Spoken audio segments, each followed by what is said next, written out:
Senhor Jesus declarou no Evangelho de Lucas, no capítulo 6, do versículo 47 ao 49, o seguinte: todo aquele que vem a mim e ouve as minhas palavras e as pratica, eu vos mostrarei a quem é semelhante. É semelhante a um homem que, edificando uma casa, cavou, abriu profunda vala e lançou o alicerce sobre a rocha. Vindo a enchente, arrojou-se o rio contra aquela casa e não a pôde abalar, por ter sido bem construída. Mas o que ouve e não pratica é semelhante a um homem que edificou uma casa sobre a terra sem alicerces. E arrojando-se o rio contra ela, logo desabou. E aconteceu que foi grande a ruína daquela casa. A NVI, a Nova Versão Internacional, diz o seguinte: e ela caiu, falando da casa, e a sua destruição foi completa. Basicamente, Jesus está nos apresentando a visão de duas pessoas. Essas duas pessoas têm exatamente a mesma missão. Os dois têm a missão de construir uma casa. Os dois têm diante de si o que nós podemos declarar serem as mesmas circunstâncias. Primeiro é um cenário sem a chuva e a consequente enchente, e depois a chuva com a sua consequente enchente. Os dois têm exatamente a mesma missão, eles estão diante das mesmas circunstâncias, um momento inicial de facilidade, um outro de dificuldade. Mas um foi bem sucedido e o outro não. Isso me remete a uma pergunta: o que faz as pessoas fracassarem na vida cristã? Certamente não é a maneira como nós começamos. Tem a ver com o processo, com a maneira como nós estamos construindo, o que e como nós estamos construindo quando pensamos na vida cristã como um todo, quando pensamos no nosso futuro, quando olhamos lá para frente. Nesse texto nós aprendemos algumas verdades. O apóstolo Paulo, quando escreve aos Gálatas, ele diz: olha, vocês começaram bem. Quem foi que impediu vocês de continuar da maneira como começaram?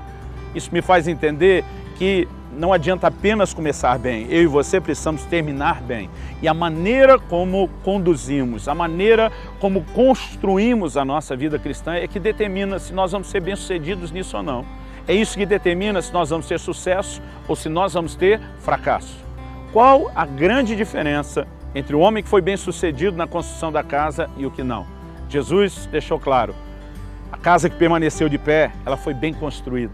Então, é a maneira como nós edificamos que vai fazer toda a diferença.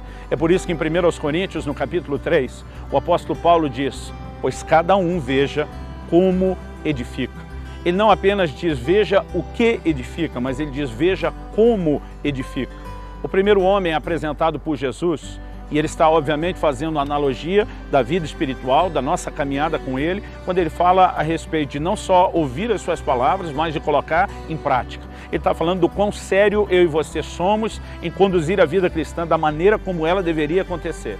O primeiro Jesus chamou de um homem prudente. A diferença é que o segundo é chamado de alguém insensato.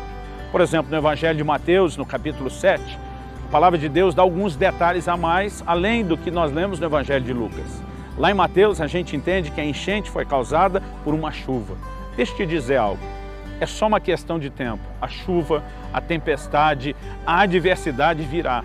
Não existe nenhuma promessa de que eu e você, ao decidirmos Jesus, ao tomarmos a decisão de caminhar a vida cristã, de que a gente não vai enfrentar problema. Pelo contrário, o Senhor Jesus diz lá em João 16:33, no mundo tereis aflições. Ele, na verdade, não apenas alertou, ele garantiu. Alguns de nós poderíamos dizer que ele prometeu que esse tipo de circunstância aconteceria. Os problemas viriam, a adversidade chegaria, e nenhum de nós deve pensar em construir uma casa sem imaginar que pela frente virá tempestade. Na verdade, o que derrubou a casa do construtor insensato foi justamente a tempestade. Quer dizer que mesmo se ele construísse ela sem alicerces, a gente definiria que a falta de alicerce não seria todo o problema se a enchente não viesse. O problema de muita gente hoje em dia, de não ter uma vida cristã alicerçada, de profundidade, é porque ele não está esperando pela enchente, ele não está planejando enfrentar adversidades.